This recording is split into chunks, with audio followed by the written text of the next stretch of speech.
Is it a coffee? Yes, What time is it's it? early here on the West Coast. Oh It's my gosh. 7:10, so 7:10 is okay. yeah, Could yeah, be. it's not too bad. So I'm just going to present yourself. First of all, thank you a lot for being here. We have Deb here. She's a huge fan and she's going to conduct this conversation, talk with you. And, gente, basicamente, o Joshua, quando a gente pediu para ele dizer o que, que ele era, foi uma coisa muito legal. Ele falou, gente, eu lidero o time de aprendizagem e carreira, onde os colaboradores têm a oportunidade de construir trajetórias significativas e de impacto. E ele não falou um pouco de cargo, esse tipo de coisa. Realmente o foco foi um foco muito grande na possibilidade que ele dá das pessoas aprenderem no dia a dia. Então, a Deb vai bater um papo com ele agora e descobrir um pouco o que ele tem feito na Cisco. Deb, Bacana. Muito bom. Obrigada, Conrado. vai lá. Hey, Joshua, how are you? Good, Deb, how are you doing? I'm good too. Let me just switch here so I can be face you when we talk. And you know, I remember what it was 4 years ago. We were in New York City when we first met for the first time, right? Yep, at And Lens. we spoke, and I told you, you gotta come to Brazil. You gotta come to Brazil to speak with everyone. And I remember at the time went by, and now it's the pandemic. I was stuck in Brazil, and here we are, making this happen virtually, right? Yeah, yeah. Very, very good. So today we're gonna talk a lot about, our chat is gonna be a lot about learning culture, command and control. And please keep drinking your coffee. And if you are still Yeah. wearing your pajamas, we're not gonna No, judge no, no, you. I'm not in my pajamas. Okay, Yeah, so awesome, awesome. So, can you share with us, Joshua, what is the learning culture at Cisco? yeah, sure. So the learning culture at Cisco is interesting because um, it's I've been at Cisco for over 21 years, Okay. and you'll find a lot of people like that at Cisco. So I'm not unusual in that way. But I would say learning is deeply embedded in Cisco's culture. I would say there's elements that have remained the same throughout the 21 years I've been at Cisco, and there's some things that are changing. So the elements that have remained kind of constant in Cisco's learning culture is it's always been an employee-led Yeah. experience. So that the employee controls their career and learning at Cisco, and it's always been that way. The second, and I'll go into that a little bit more. The second element is really around employee choice. So the idea that employees can learn what they want, where they want, on what device. Now, of course, that has changed over the 21 years I've been at Cisco. So it's gotten better and better because of technology, because of platforms like Degreed, et cetera. But there's always been this idea that the employee is driving their learning and their career, and they have the choice to figure out what they want to learn about. And the final element, which we'll talk a little bit more in depth later, I think you have a specific question around the role of the leader, but the role of the leader has always been kind of consistent at Cisco, is that they play an important role in terms of being a guide. And I'll like I said, I'll talk a little bit more about that later. So those are the constants. Now the things that are evolving are a lot to do with the changes that are taking place in our environment. So technology, for example, technology is causing us to be able to have um, a better choice for our employees. A couple of years ago, maybe 4 or 5 years ago, our Cisco employees maybe had access to one third-party content provider, and today there's hundreds of them that they have access to, and that's all because of technology. The second piece is really being driven by skills. In the past, the learning culture was, hey, have a development conversation once a year, put together your development plan. There's a few items on there. I'm going to take a course. I may go to a conference. But because technology is changing so rapidly and business models are changing and everything is and skills are changing. So the half-life of skills, the shelf life, how long your skills are good for, keep shrinking. And so it's forcing employees at Cisco and other companies to start to learn on a continual basis. Are we all the way to a continuous learning culture? No.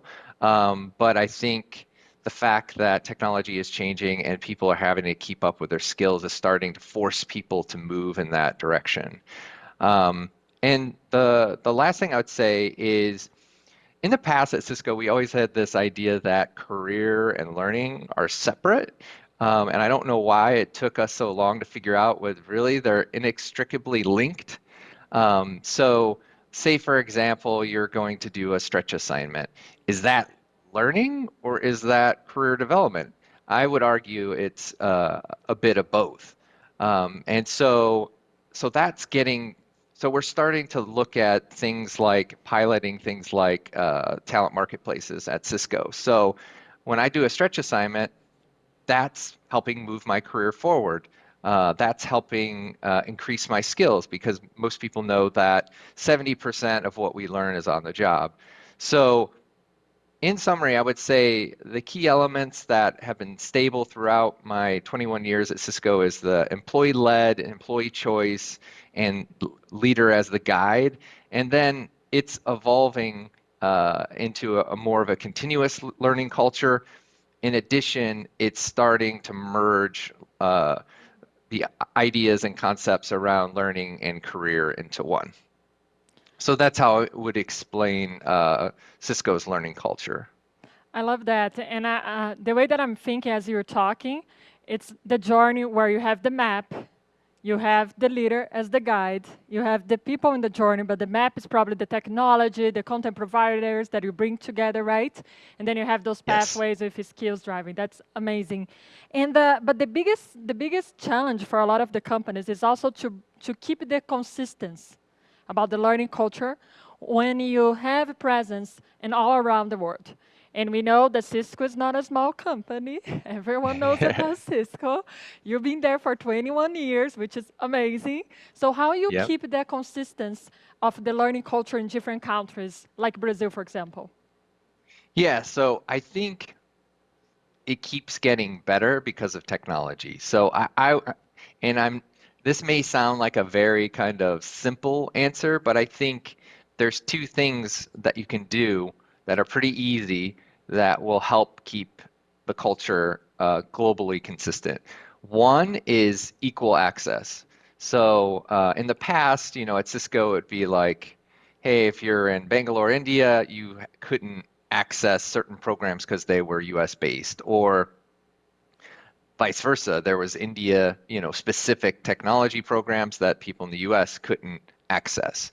And so really what we've been trying to push over the last couple of years is let's make as many programs like universally accessible and usable across the globe. And a lot of that has been driven by technology. The other thing that's interesting is the pandemic has really made it even more easy to make things accessible because everybody's on you know, the same playing field now. Everybody's working from home. Everyone's leveraging digital platforms. So those things in the past, like our instructor-led courses, in the past that might be, a couple in San Jose, a couple of offerings in Raleigh, Durham, and North Carolina. We can virtualize those now, and anyone can take them across the world. And so I think equal access to all programs is how so in the end, the learning culture that you're putting out from your central team to say, hey, we continuously learn, you have access to all these things.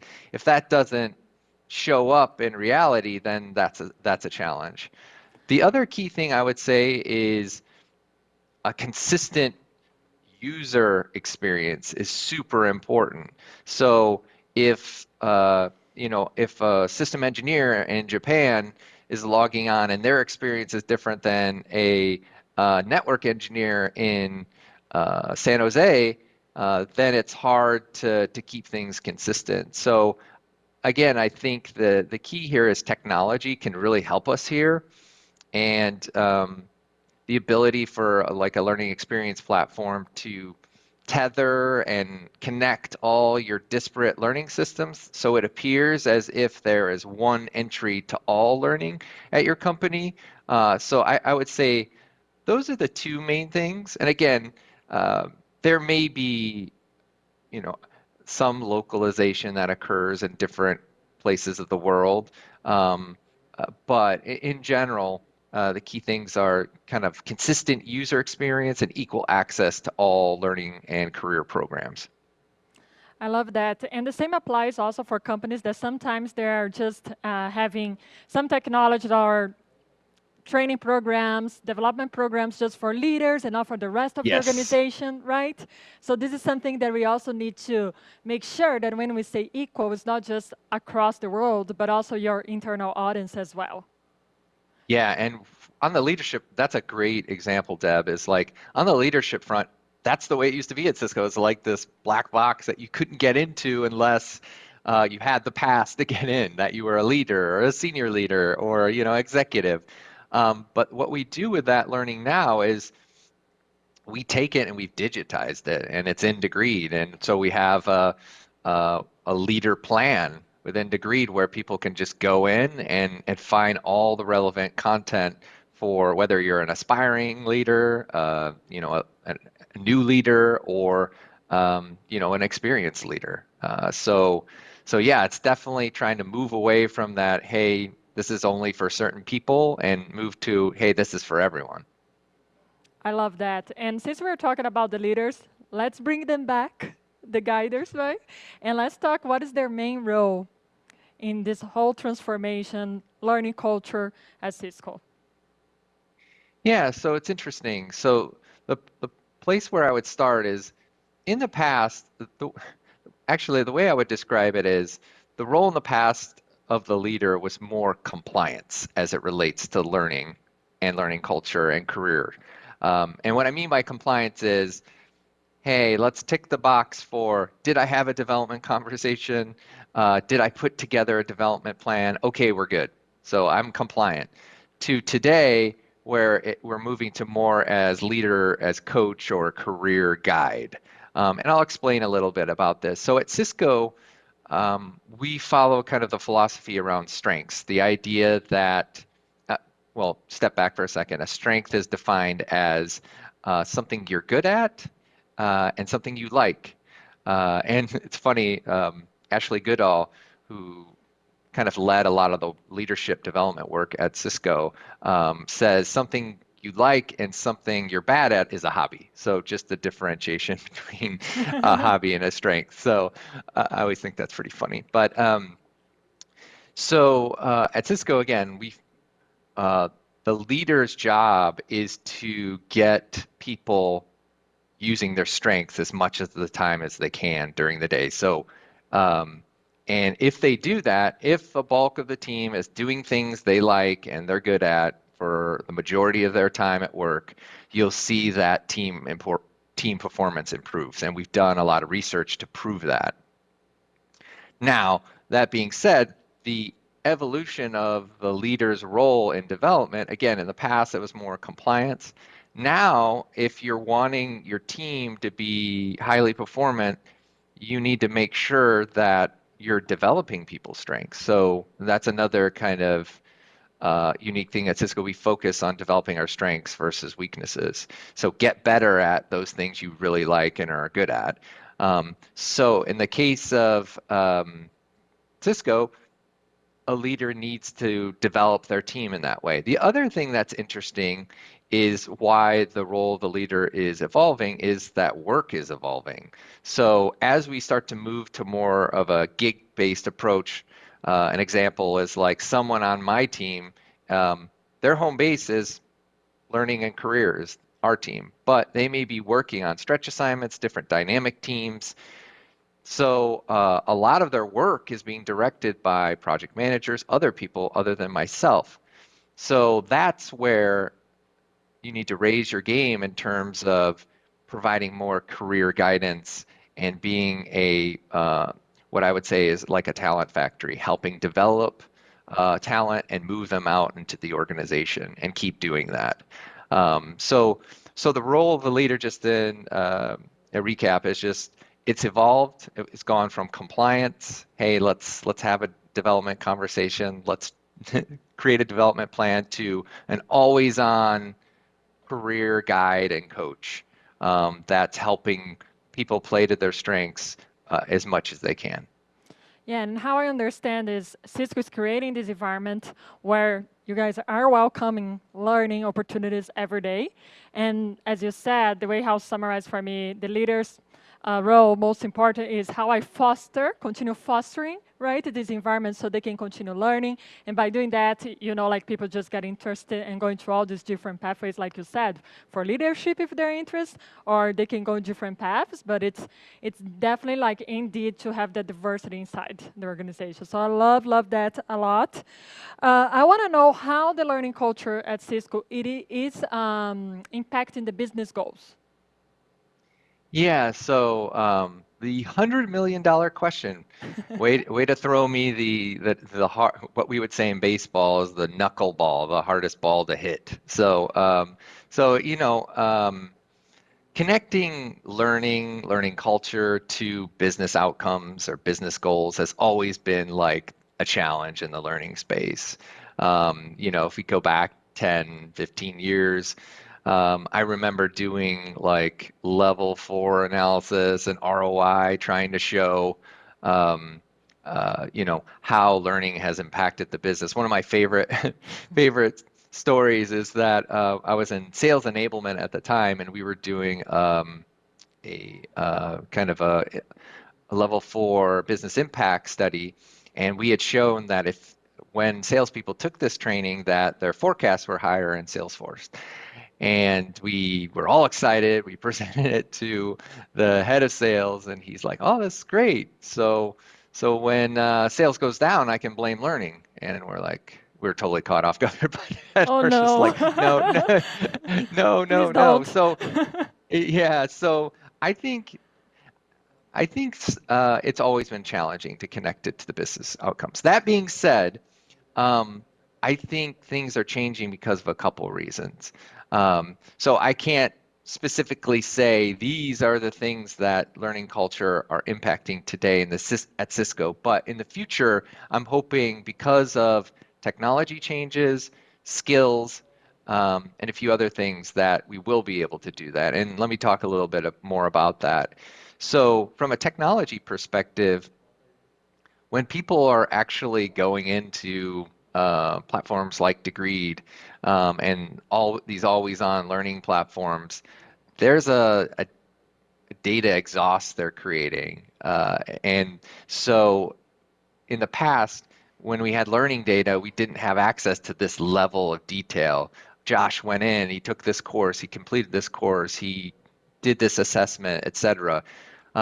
So what we can start to do is take that data exhaust and compare it to other data sets that we have, whether it's sales forecasting or other business related items. So I think one of the challenges in the past is we just didn't have the data to compare. So I think that's one thing that we'll definitely be looking into. The other thing is around skills. It's like, since everybody seems to be getting around skills, I think the key thing is that we can measure if people are progressing in skills, if they're learning skills, if they're getting better, and then we can tie that back to key business careabouts, whether like if it's in engineering, it could be like, hey, this person has progressed in his skills, and if we look, he or she is increasing their commits in GitHub, for example. So again, it goes back to both technology and the data, where I think in the past we wouldn't even been able to compare information. Now in the future, we'll be able to do that. And then the last thing I'll say is, like, our vision at Cisco is helping build and empower an inclusive future.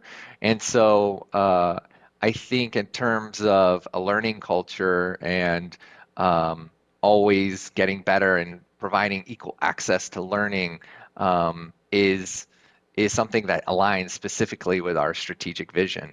And another example of that is if you're not familiar with the networking academies. So these are academies that are set up at high schools, junior colleges, universities that give access to people that would have never had access to training around, new and hot IT technology skills like cybersecurity. And we've had the networking academies for over almost 30 years now. We've trained millions of people across the globe that would have never had access to that. So there's a theme around inclusion to make learning equally accessible to everyone.